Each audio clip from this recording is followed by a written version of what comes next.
ખેડાના નડિયાદ ખાતે ધોધમાર વરસાદ નોંધાયો છે। માહિતી વરસાદને લઈ સામે આવી છે। ખેડા ખાતેથી જ્યાં ભારે વરસાદના કારણે પાણી ભરાઈ ગયા છે। નીચાણવાળા વિસ્તારોમાં હજુ પણ પાણી ભરાયેલા જ છે અને નડિયાદના દેસાઈ વગુ વિસ્તારમાં પાણી ભરાયા છે। ત્યારે હોસ્પિટલ હોવાથી દર્દીઓ અને સગાઓ પણ ભારે પરેશાન થઈ રહ્યા છે। તો માહિતી ખેડાથી વરસાદને લઈ મળી છે, જ્યાં નડિયાદ ખાતે ધોધમાર વરસાદ વરસ્યો, જેના પગલે પાણી ભરાઈ ગયા છે અને નીચાણવાળા વિસ્તારોમાં હજુ પણ આ વરસાદી પાણી ભરાયેલા જ છે। ત્યારે નડિયાદના દેસાઈ વગુ વિસ્તારમાં વરસાદી પાણી ભરાયા છે। साईं बाबा नगर से आए। साईं बाबा ने रिक्शा पकड़ा तो ऑटो कोई पकड़ता नहीं, आता नहीं है। इधर पानी भरा हुआ है, हमको कोई 50 रुपये देते, 100 रुपये तो कोई नहीं आता। इधर पानी बहुत भरा हुआ है। हॉस्पिटल शीशो हॉस्पिटल जाए तो पानी भरा है, बहुत मांगता है। बच्चे को गंदगी आती है, ऐसा बीमार होता है, पानी में भी गंदगी है। और दवा बच्चे के लेने आए तो और गंदगी हो जाए तो क्या करिए साहब?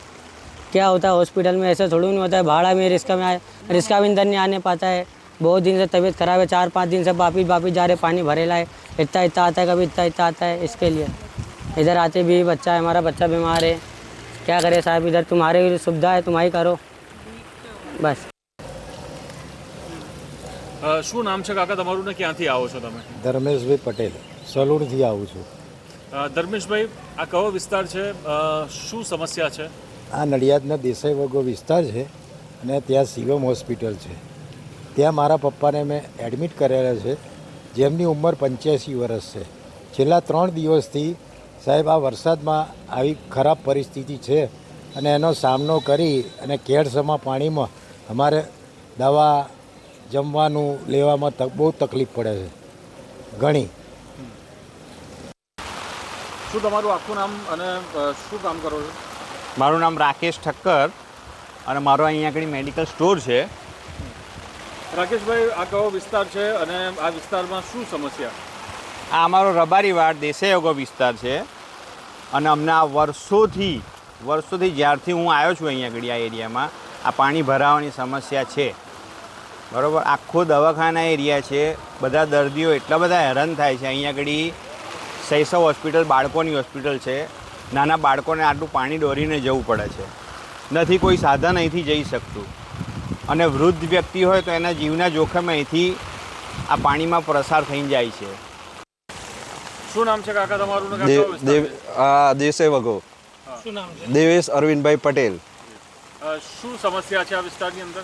આ અહીંયા આગળ પાણી બહુ ભરાઈ જાય છે અને કોઈ દવા લેવા આવતું નથી અને કોઈ એમ્બ્યુલન્સ આવતી નથી અને બેંકો છે અને પોસ્ટ છે, પોસ્ટમાં કોઈ આવતું નથી, બેંકોમાં કોઈ આવતું નથી અને અહીંયા કાલે બહુ વરસાદ પડ્યો તો કોઈ પબ્લિક દેખાતું નથી અને કોઈ દવા લેવા આવતું નથી આને લીધે।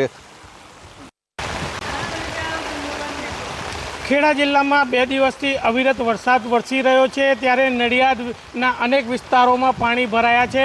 આ જે દ્રશ્યો આપને હું બતાવવા માગું છું, જે નડિયાદના રબારીવાડ વિસ્તારના છે, ત્યાં અનેક હોસ્પિટલો આવેલી છે, જે નાના બાળકોથી લઈ અને અનેક વિભાગની જે હોસ્પિટલો છે ત્યાં આવેલી છે। આઈસીયુ હોસ્પિટલો છે, આસ્થા હોસ્પિટલ છે, જેવી અનેક હોસ્પિટલો તે અહીંયા આવેલી છે। આ વિસ્તારમાં અવારનવાર અહીંયા પાણી ભરાઈ જવાની સમસ્યા ખાસ કરીને જોવા મળે છે। નજીવા પાણીમાં પણ અહીંયા પાણી ભરાઈ જવા, વરસાદને પાણી ભરાઈ જતા હોય છે। ખાસ કરીને આજે હું કાંસ બતાવવા માંગીશ। આ કાંસ ઉપર ખાસ કરીને હોસ્પિટલો દ્વારા બાંધકામ કરવામાં આવ્યું છે। આ બાંધકામોને લીધે આ કાંસ ભરાઈ જતું હોય છે અને આ કાંસની કોઈ પણ દિવસે સફાઈ કરવામાં નથી આવતી, જેને કારણે નગરપાલિકા હોય કે જે બી તંત્ર હોય આ કાંસની સફાઈ થતી નથી, જેને કરીને ખાસ કરીને આ વિસ્તારમાં પાણી ભરાઈ જતા હોય છે। અને સમસ્યા ખાસ કરીને જે છે એ હું કહેવા માગીશ, ત્યાં આ હોસ્પિટલોમાં જ્યારે ઇમરજન્સી પેશન્ટો આવે છે ત્યારે એમને સ્ટ્રેચર જે છે તે પાણીમાં થઈને લઈ જવું પડે છે અને એમ્બ્યુલન્સો હોસ્પિટલ સુધી પહોંચતી નથી, જેને કારણે આ વિસ્તારમાં અવારનવાર લોકોને તકલીફ પડતી હોય છે। ખેડાથી ભાવેશ શર્મા, મંતવ્ય ન્યૂઝ।